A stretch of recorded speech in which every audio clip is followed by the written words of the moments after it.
John Suchan. The Brownies beat the Philadelphia Eagles this afternoon 22-13. And all we're talking about is Dillon Gabriel and those Brownies. Dillon Gabriel got the start in this preseason game. Did some good things, did some not so good things. There are some quotes that happened during the game and after the game that got some attention. I made some remarks to those comments initially, and I want to take those back.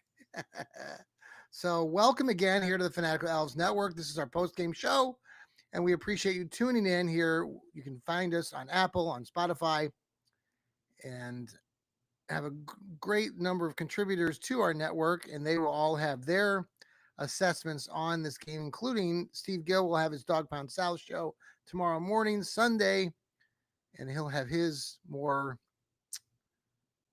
how would you describe it? A more stoic, subtle, straightforward assessment of what happened today with the Cleveland Browns. Would you agree, Steve? Anywho, thanks again for watching us on X, on Facebook. If you're watching us live, please comment, and I'll try to answer as many of your questions and comments to get those on the air here live. So thank you again. And we want to thank Hemisphere Coffee Roasters who support us in this endeavor. We're going to our third season now as a podcasting platform following the Brownies, bring you all the latest. This is the preseason. We will be having pregame and postgame shows, analysis of the games, coaching remarks, all of that coming up during the regular season. One of the things we'll get into this, well, I'll get into the whole preseason and all of that, what's going on, but just for the game itself, the Browns, like I said, won 22-13. They did a lot of good things. Their defense is playing phenomenal. Like, of course, it is preseason, so I want to, push the brakes a little bit on everything, because we all know, as Cleveland Browns fans, and I being one for decades, like maybe you who are listening, all of you understand that this is preseason and doesn't mean jack. You know what? The Browns one time went 4-0. Remember that, with the greatest quarterback of all time, DeShone Kizer? Yeah. What happened that following regular season? Oh, that's right. They didn't win a game.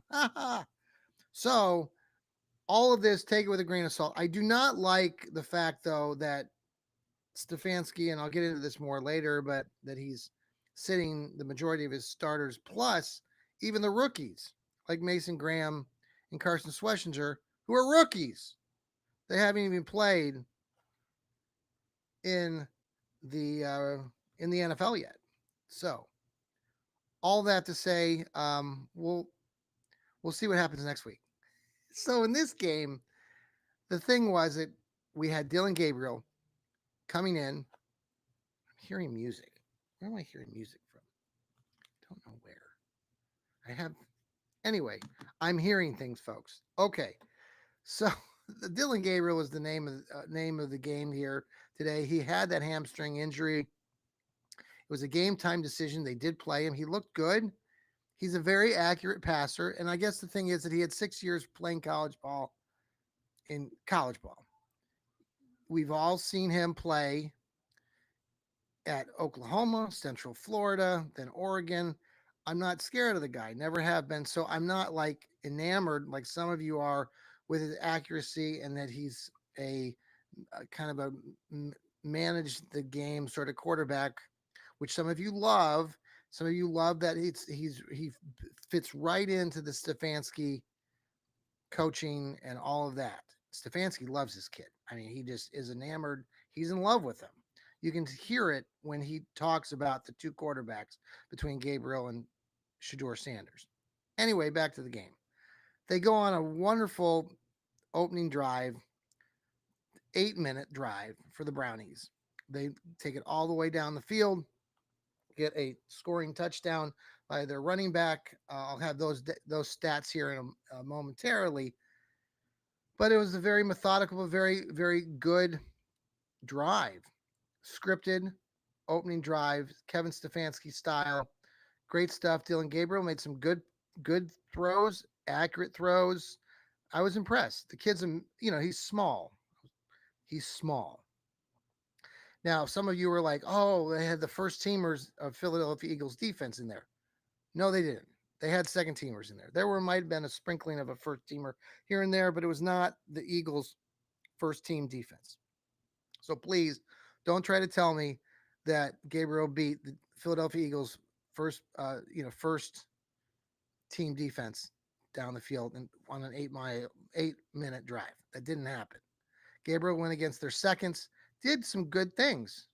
He finished the game, by the way, just for everybody who is keeping stats here, 13 of 18 for 143 yards. Did not have any touchdown passes. Did have one interception, which we'll talk about here in a second. Pass rating of 72. So not bad. However, he also had a fumble. Some of you will, on both of these turnovers, some of you who are pro Dylan Gabriel are automatically going to, oh, well, there were two wide receivers in the same area that should never happen. That's not on Dylan Gabriel. You know what's on Dylan Gabriel? Don't throw the damn ball. Don't throw the damn ball. Throw it in the ground, throw it out of bounds. Don't try to throw it in there. And instead, it got picked off. The kid ran it back for 6. That's a pick 6. That is on Dylan Gabriel. That's on Dylan Gabriel. Then later in the game, there was a handoff to Pierre Strong. That too was on timing, and that is as much on Dylan Gabriel as it is on the running back. Somebody said that Pierre Strong went wide to try to avoid, or because he got blown up in the backfield. That's on both of those guys. So you can't just say that's not on Dylan Gabriel. That's on Dylan Gabriel as much as it is Pierre Strong, and I would like to say it's probably more on the quarterback because he's the quarterback. So there are 2 turnovers. Okay, so there's that. However, overall, he did a lot of good things. He did do a lot of good things. He has excellent accuracy. So those are things that they talked about going into the season. They talk about that's why they drafted him. Blah blah blah. That's good. Affiliates in Hawaii are now watching the Cleveland Browns. I saw that we were watching the feed here. There are TV affiliates now from Hawaii because Dylan Gabriel is originally from Hawaii. Now tuning in to Cleveland Browns games. So we have all of Hawaii watching Cleveland Browns games. I feel bad for them. Anyway, so the Browns did some good things. They got the lead, then they threw the pick 6. Dylan Gabriel threw the pick 6. He made some more nice throws to other open receivers. He was hitting a lot of wide receivers. He did not have any balls batted down at the line of scrimmage. But I just kept thinking to myself while I'm watching this and watching him, yes, he's a good quarterback, and yes, he can make some accurate throws. I mean, like, I'll say good in the context of decent. He's again, I'm just going to go back to what I saw by Shedeur Sanders. Shedeur Sanders is going to win you some games that Dylan Gabriel can't win you games. If you want the Browns to win, yeah, you're going to get some wins from Dylan Gabriel if he's the starting quarterback at the Cleveland Browns. But there's nothing spectacular or special about the kid. And he's a very accurate quarterback. But beyond that, it's not anything spectacular. I didn't see anything that just jumped out off the page. Accuracy, great.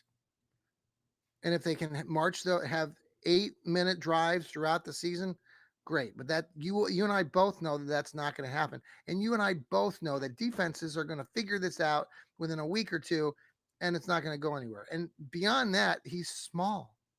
He's small. And yeah, he got away a little bit.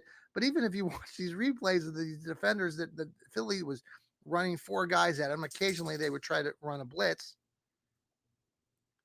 He's going to get smashed in real live regular season games. I don't know. Maybe it's just me, but I just sense that that's what it's going to look like in a real game in the regular season. So let me just go through some of the numbers here. Before I go through the numbers, let's go ahead and pause here for a quick commercial break. This is the Cleveland Browns post game show, part of the Fanatical Elves Network. We'll be right back.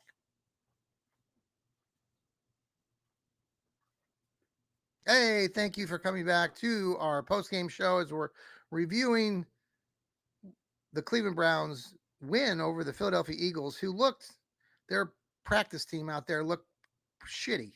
So DTR started the game. Former Dorian Thompson Robinson, who played for the Browns, started for the Philadelphia Eagles, and he looks horrible, horrible.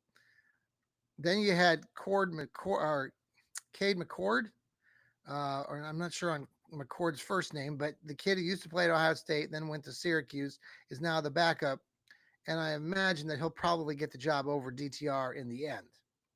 So anyhow, Philadelphia was playing with a lot of their backups tonight, and they showed it. Now, I'm going to go through some of the stats just to give you again. Dillon Gabriel, again, 13 for 18, 143 yards. Like I said, one interception, one fumble. Overall, Tyler Huntley came in the second half, 10 for 13 for 71 yards. Running game was strong with Pierre Strong. The running back had 13 carries for 89 yards, had a nice carry of 54 yards to open up the fourth quarter. Marshall, again, had 6 carries for 25 yards and the touchdown in the first half. And then you get into the wide receiver room. The ball got spread out. Davis caught a few passes. Jamari Thrash, I'm telling you, he looked good. I will give Jamari Thrash. He could be that number 2 wide receiver. He looks the part. He's gotten bigger, stronger in the weight room over the season, and just look good. Look good out there, and I would imagine he'll be that number 2 guy. Cedric Tillman got one catch. He could be that number 2 guy, but I'm not real. We'll see. Cedric Tillman. If you told me that we had Cedric Tillman, Jamari Thrash, and now we're getting this Isaiah Bond, by the way, who's probably will make this team. I don't know. Of course, or they'll put him on the practice squad and bring him on later. He was projected to be drafted in the first round as a wide receiver from out of Texas. And without all the stuff that happened to him off the field that now has been thrown out, he probably would have been a first round draft pick. So the Browns have him coming onto the team. So we have a lot to look forward to as far as that's concerned. On the defensive side of things, the defense was everywhere.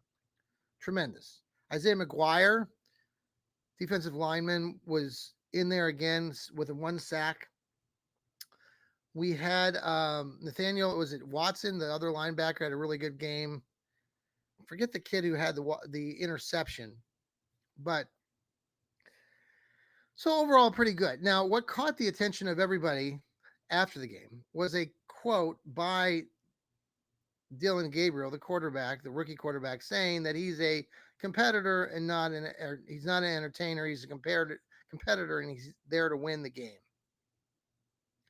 So everybody, including me, without context, and that was not good of me to not get the context first, though I was trying to figure out what the context was.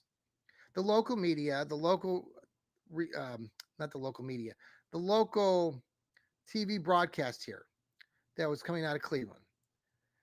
It's Adita, I can't pronounce her. She's the field reporter on the football field. She does all the pro games during the regular season. So she was the one who's doing all the interviews. She had earlier interviewed people like Denzel Ward. And at this point in the third quarter, she was interviewing Dillon Gabriel. And the question, actually, if you go back and listen to the context, and I did go back and watch the full interview in its context. So I agree with Didi and everybody else that watched the actual interview, that what Dillon Gabriel was referring to was the media. And he was asked a question about the media and how he shuts all this stuff out that he sees, that he hears, and that's what it was in reference to. So it was not a shot at Shedeur.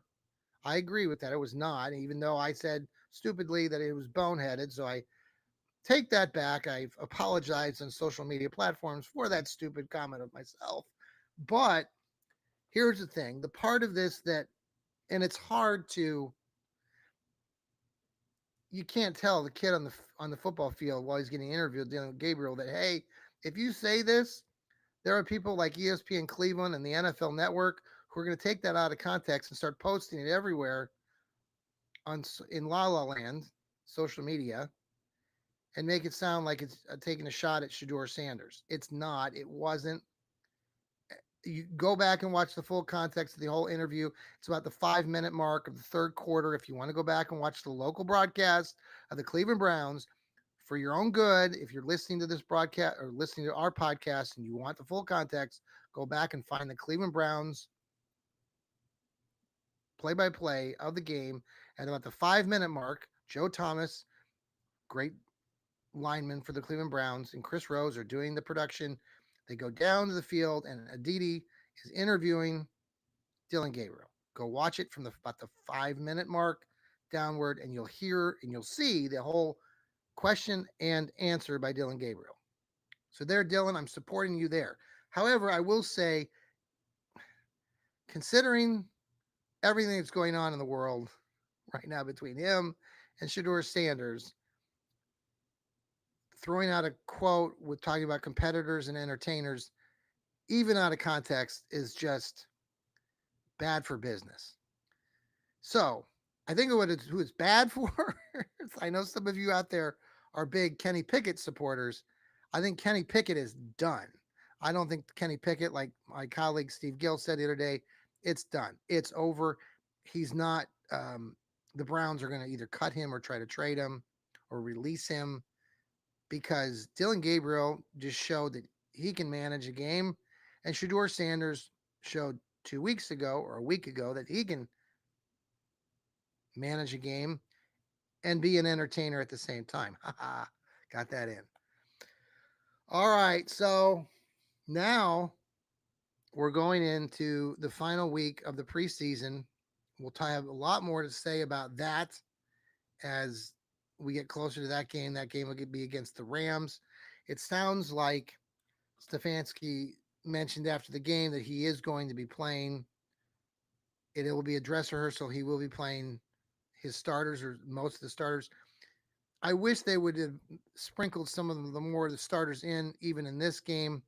And this is this part that I have a really hard time with, these joint practices with other teams. I went back and did some research this morning about it, and really the whole joint practice thing between NFL teams didn't start until after about the year 2000 with the bargaining agreement and stuff.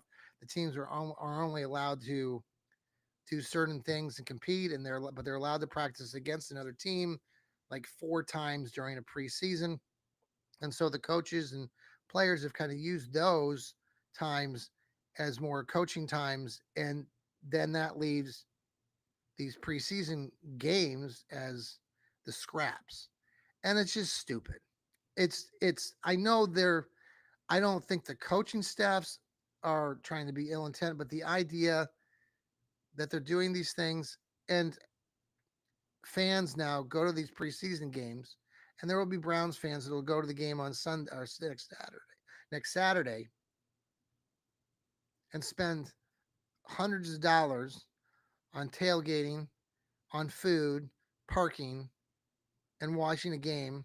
And yeah, there will be some starters playing, but it's just the idea that you've got these people that are doing all this stuff now jointly, and they don't look at these initial preseason games as anything but just scraps. And that's disappointing, especially if you consider that most people, like myself, who have season tickets, are paying for those.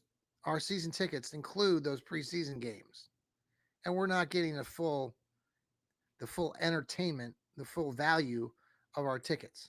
Now, I could stop getting the season tickets, I suppose. And people said, well, you don't have to go to the games. You don't have to pay for the tickets if you're not a season ticket holder. Yeah, you're right. I just, either the NFL should just start playing these starters more in the preseason, or just do away with the whole entire preseason. If you're going to have these joint practices, then just do away with the preseason game. Extend the season, make it 18 weeks instead of 17 weeks or even 19 weeks, and scrap the preseason because you're not doing any good. You're not helping any of us out as fans. We're disappointed. Some of you are really into the football and all the X's and O's, and you're like, well, this is a great time to see all this and that and that. Okay, I guess for a little bit, and that's your prerogative. But for many of us, it really is a steal by the NFL and by all these NFL teams and their organizations. They're stealing your money. Anywho, all right. Well, folks, the Browns win. Dylan Gabriel does some good things, does some not so good things, throws it a pick six, has a fumble, but recovers, does some other good things, and the Browns win 22-13. They did only score 12 points under Dylan Gabriel's watch. Yes, he was responsible for 3 drives. I believe the Browns did a little bit better offensively with Shedeur Sanders as far as points scored, et cetera, et cetera. So we'll see what happens next week as all signs indicate we're going to see both Dylan Gabriel and Shedeur Sanders, barring that Shedeur Sanders recovers from his oblique injury. We shall see. It shall be fun. So stay tuned for all the upcoming shows on our Fanatical Elves network. We appreciate you following us, downloading our show on for the fans first, a part of Fans First Sports. Download our show on Apple, Spotify. We are the Fanatical Elves network. Until next time, go Browns. As the Browns beat again the Philadelphia Eagles this afternoon, 22-13. We'll see you next week. Here we go, Brownies. Here we go.